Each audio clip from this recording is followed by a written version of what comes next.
Hello and welcome to this episode of Cosmic Tarot, where today we're going to be unboxing my newest deck, the Ceccoli Tarot. I truly hope that I pronounced that name correctly. I looked it up before I did this because me and pronunciation do not get along very well. As you can tell, I have not gotten this deck even open yet, so I gotta take it out of the cellophane. And I wanted to share it with all of you as I see it myself as well. So we're going to go through all the cards, see what the different illustrations are, and you'll be seeing it at the same time that I do. I got this deck from magic.com. That's magic spelled with CK at the end, not just C. And I will leave a link down in the description below that you can purchase it for yourself if you want. That's honestly my favorite place to order decks from. It's so much better than Amazon, Walmart, any of these like big businesses, because, well, it's the little things that count. They come quickly, and on top of it, like, they send you little pieces like little crystals that you might not have had otherwise. And this is a little piece of Botswana agate. Again, sorry if my pronunciation isn't correct. And that's just a little nice add-on like that other places don't do. Now, when I purchased this deck, and it seems like every time that you visit that site, they always have some kind of like deal going on where you get like 20% off at least. So that makes things a little bit cheaper. And this deck was actually $12 and something when I got it, so like I couldn't pass it up. You can see it's still in the plastic here. And I did get a little piece of the box started open, but I didn't do this one, so we'll take a moment and do that.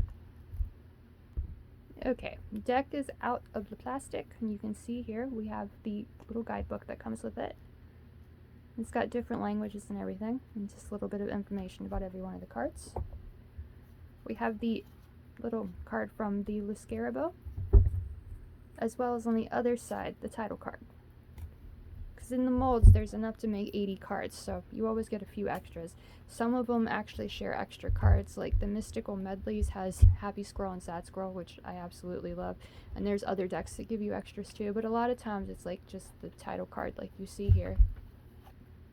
And a little thing about like if you want to join Scarabo and their little tarot community.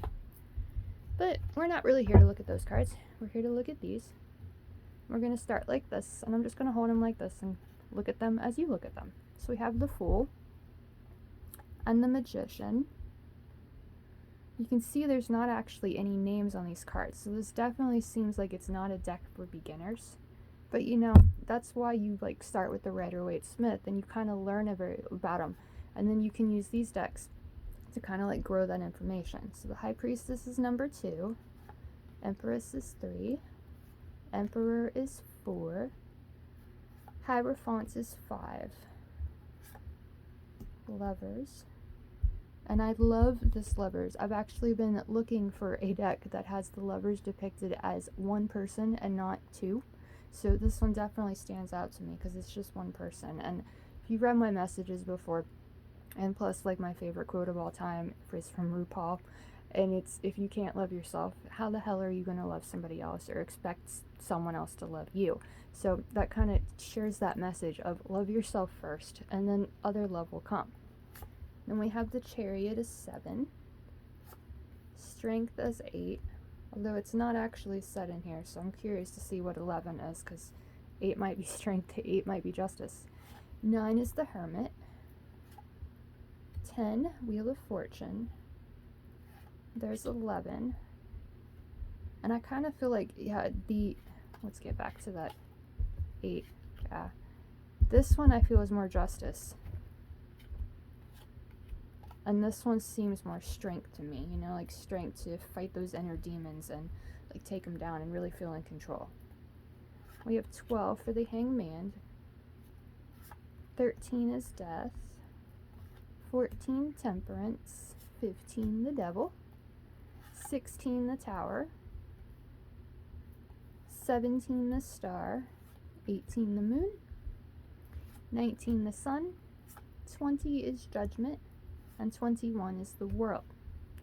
So you can tell from these illustrations there's a very childlike illustrations to this, and definitely kind of connects to our own inner children. But there is a darkness in this deck that like I'm really loving. It's almost like creepy to an extent, but it's still, I don't know the right word here, dark and beautiful, and I love that. We have the Ace of Cups here, 2 of Cups, 3, 4, 5, 6, 7, the 8 of Cups, the 9 of Cups, and that is an adorable little card, I love that, 10 of Cups, the Page, the Knight, the Queen, and the King. And the Pinnacle Suit is next, the Ace, the 2, 3, 4, 5, 6, 7 of Pentacles, 8, 9, 10, get the Page, the Knight, the Queen, and the King of Pentacles. And then we start the Suit of Wands, the Ace of Wands, and that's actually the card, the illustration that's on the front of the box as well. The 2 of Wands, 3,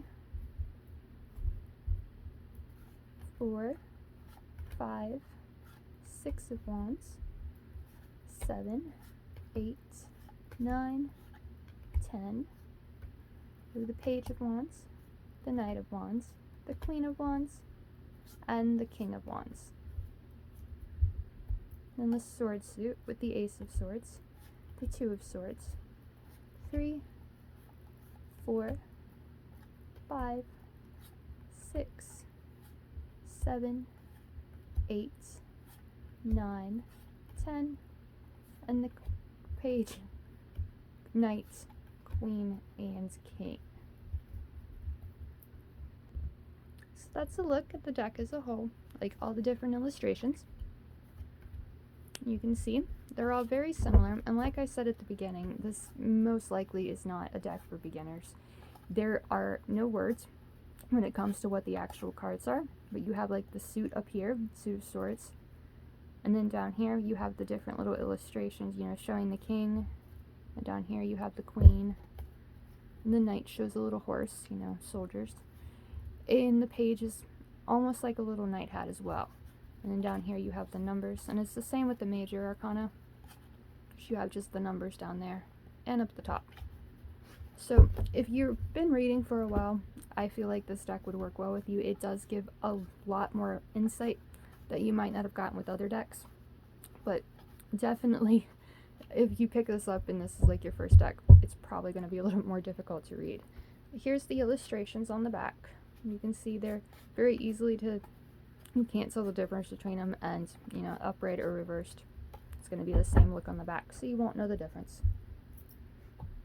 In the box, like I showed you, it's like a little tuck box, and you got that on the side. The Moon card on the back shows how deep she has to go into her emotions to face and find her secrets of her soul. And the High Priestess, I believe that was the card on the other side. And the little guidebook that comes with it. Little white book that sometimes we throw away or sometimes we use and we keep just to give us new ideas. So that was just a look at this new deck in my collection, the Nicoletta Ceccoli deck. Again, I apologize if I pronounced that incorrectly. I truly hope that you enjoyed the video, and I want to thank you very much for watching, and I'll see you again in the next one.